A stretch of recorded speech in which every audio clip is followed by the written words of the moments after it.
The whole COVID thing is part of that whole deep state control thing. I think Fauci is a fraud, and Why is Fauci a fraud?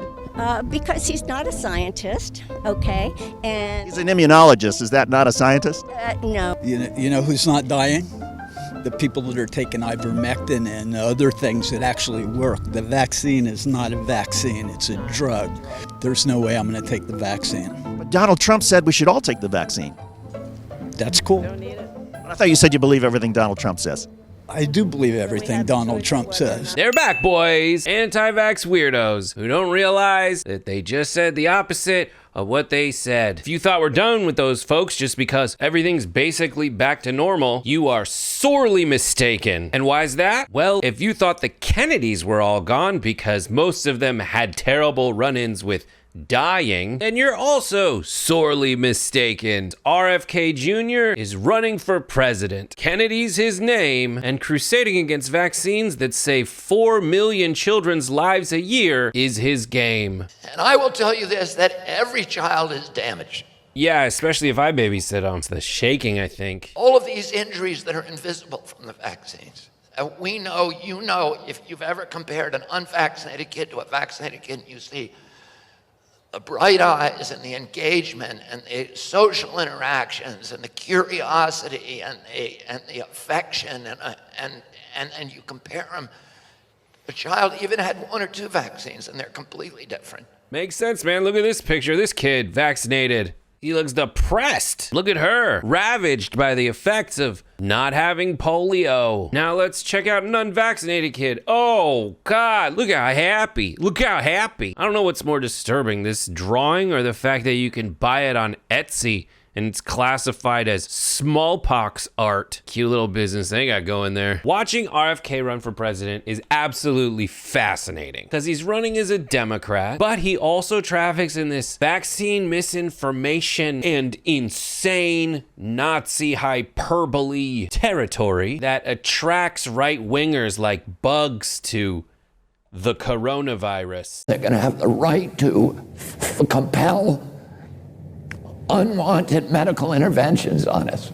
The Nazis did that in the camps in World War II. They tested vaccines on gypsies and Jews. Yep, that's the worst thing they did. So all you MAGA chuds out there, if you are disillusioned with Donald Trump because he told you to take the vaccine, I recommend take the vaccines. I did it. It's good. Take the vaccines. But no, that's okay. That's all right.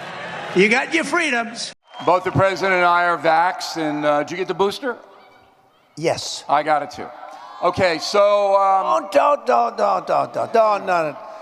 That's all. There's a very tiny group over there. forget about him. You got a new presidential candidate to love. And his media tour's in full effect. He's already hit up other people that cater to folks who are just dumb enough to think that Jordan Peterson and Joe Rogan are smart. You're talking about your uncle who was assassinated, and you believe the intelligence agencies were a part of that. What happens to you? Well, I got to be careful. I mean, I'm aware of that, and I'm not.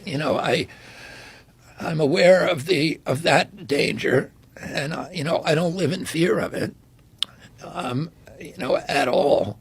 But I'm not stupid about it, and I take precautions. Yeah, I take precautions. That's why I lie super low and run for president of the United States, telling everyone that there's a global conspiracy. The deep state loves that. Here he is on Jordan Peterson. You may have seen this. Watch. I've seen the climate apocalypse use fear to induce something approximating the same kind of level of tyranny, as far as I'm concerned, that characterized the vaccine lockdown. Help me sort that out and understand where you stand. I don't think that there's a single cause to it. I think a lot of the problems we see in kids, and particularly boys, it's probably underappreciated that how much of that is coming from chemical exposures, including a lot of the sexual dysphoria that we're seeing. There's atrazine throughout our water supply. Atrazine, by the way, if you in a lab put atrazine in a tank full of frogs, it will chemically castrate and forcibly feminize every frog in there, and 10% of the frogs, the male frogs, will turn into fully viable females able to produce viable eggs. If it's doing that to frogs, it could. There's a lot of other evidence that it's doing it to human beings as well. You hear that? The water's turning us into frogs. Really quick pause for a disclaimer. You're not turning into a gay frog with ovaries that make eggs that fall out your butt. Amphibians absorb that kind of stuff to their skin way more than humans do, so atrazine still sucks, but unfortunately, this cool party where you're turning into a lady frog is not happening. Thank you, YouTube. I said it. I rebutted it. You leave the video up. Also, I'm pretty sure that RFK stole that whole thing from Jurassic Park. But I just gotta say, what's nuts to me is that there are people out there who think that RFK has his together and he's just ahead of his time, my dude. You'll see. And to those folks, I say maybe it will turn out that he is right and I will become a gay toad. But in the meantime, I will remind you, this is what your Lord and Savior, RF Christ, still kind of says about AIDS. And these people are dying mainly because of poppers. 100% of the people who died in the first of the first 1,000 who had AIDS were people who were addicted to poppers, and there were poppers on sale everywhere at the gay bars. I remember growing up in that era. In the gay bars, they would be last call for poppers and last call for alcohol at 2 a.m. I think we can all agree on one thing.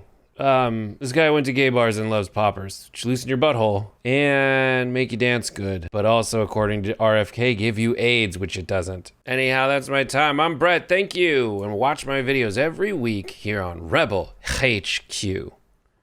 Anon, where we go one, we go all.